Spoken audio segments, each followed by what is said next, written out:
From Pacifica, this is Democracy Now! I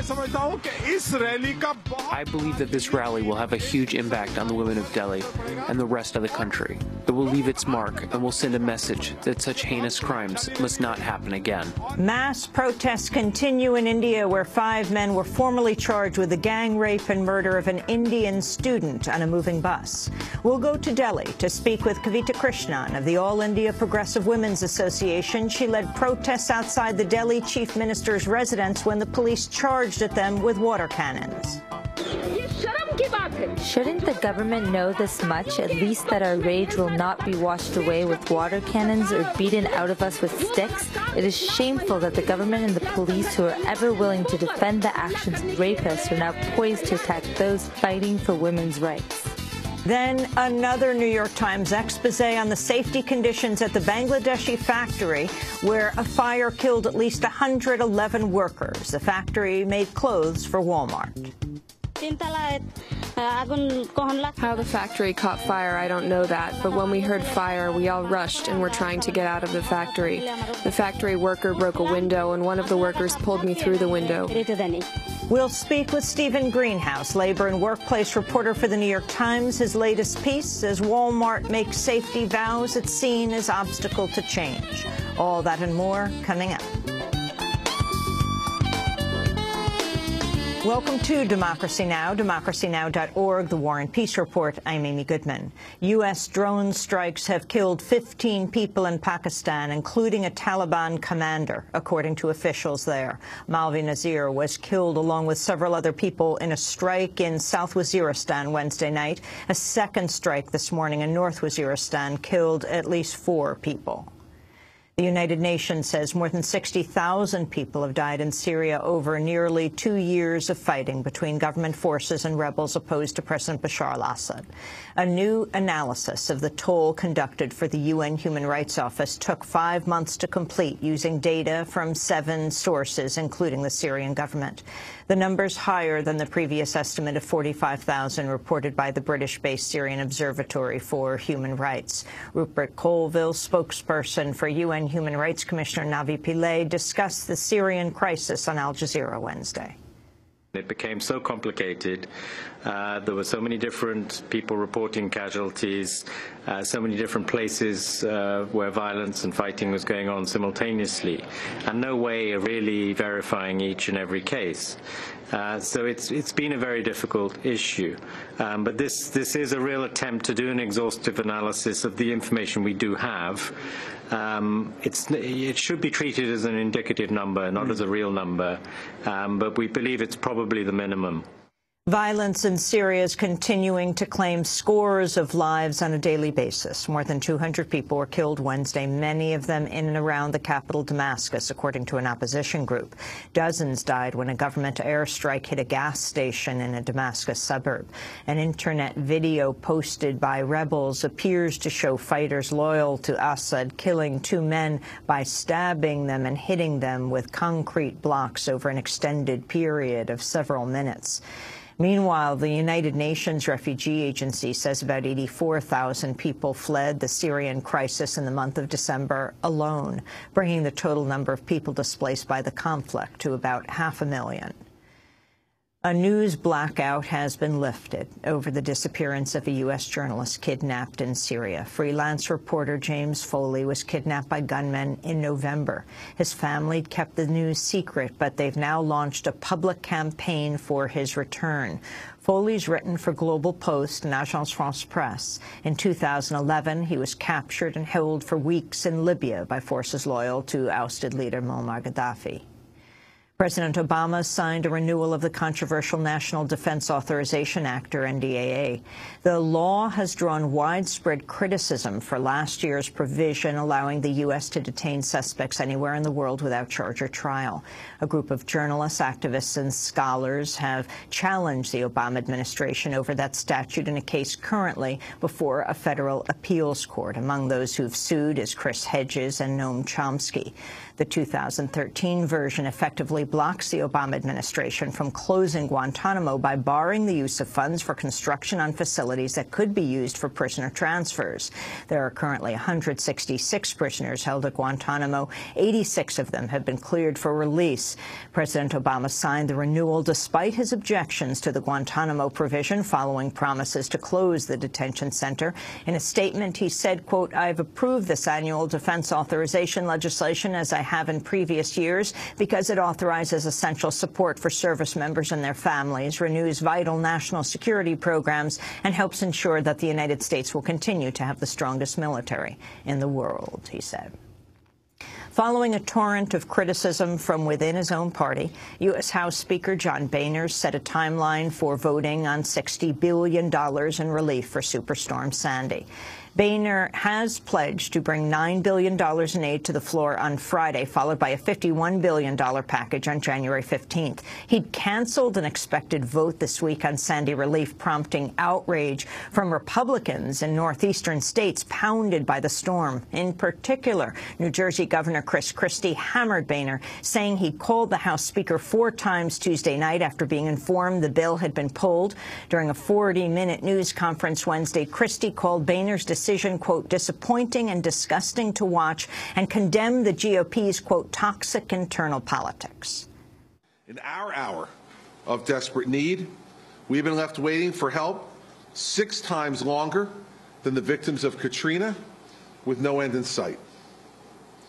Americans are tired of the palace intrigue and political partisanship of this Congress, which places one-upsmanship ahead of the lives of the citizens who sent these people to Washington, D.C. in the first place. New Jerseyans and New Yorkers are tired of being treated like second-class citizens. 66 days and counting. Shame on you. Shame on Congress. House Republicans are also taking criticism for failing to reauthorize the landmark Violence Against Women Act. A version passed by the Senate last year extended domestic violence protections to 30 million undocumented immigrants, LGBT people, and Native American women. But House Republicans opposed the extensions and passed their own version. Washington Democratic Senator Patty Murray blasted House leaders for failing to adopt the Senate bill, saying, quote, "This seems to be how House Republican leadership operates. No matter how broad the bipartisan support, no matter who gets hurt in the process, the politics of the right wing of their party always comes first," she said. Ohio Democratic Congressmember Dennis Kucinich has given his farewell speech to Congress at the end of his 8th term in office. Since 1997, Kucinich has been a leading progressive voice on Capitol Hill. He ran for president twice, vowing to create a Department of Peace. In his goodbye address Wednesday, Kucinich called for unity amidst partisan differences he said have nearly incapacitated the government. We need a new politics in America, which unites people, which sets aside partisan differences for the greater good of the country, which strives to reconnect with the greatness of the nation and the goodness of the American people. Now, what would that politics look like? The rhetoric would change to one of mutual respect. The questioning of motives would end. The poisoned system of pay to play would be transformed by public financing. And our government would be rededicated to addressing the practical aspirations of the American people for jobs, for health care for all, for education for all, for retirement security for all, and for environmental security. Congressmember Kucinich lost his seat after being pitted against fellow Democratic incumbent Marcy Kaptur under Republican-mandated redistricting. New Hampshire is set to become the first state in the country with an all-female congressional delegation after its newest lawmakers are sworn in today. New Hampshire's new governor, Maggie Hassan, is also a woman, but the state's gender progress is not reflected across the country. Women will hold just 20% of the seats in the new Senate and less than 18% in the House. 6 states have never elected a woman to the House, and 4 have never chosen a woman senator. 5 men have been formally charged in an Indian court with the gang rape and murder of a 23-year-old student on a moving bus in New Delhi. The attack last month sparked a nationwide outcry with calls for harsher punishments against rapists and an end to violence against women. The outrage deepened after the victim, who has still not been named publicly, died from wounds she suffered in the hours-long assault. Police said they plan to push for the death penalty. A 6th suspect is believed to be under 18 and will likely face charges in juvenile court. We'll have more on the case and the outrage it's inspired after headlines.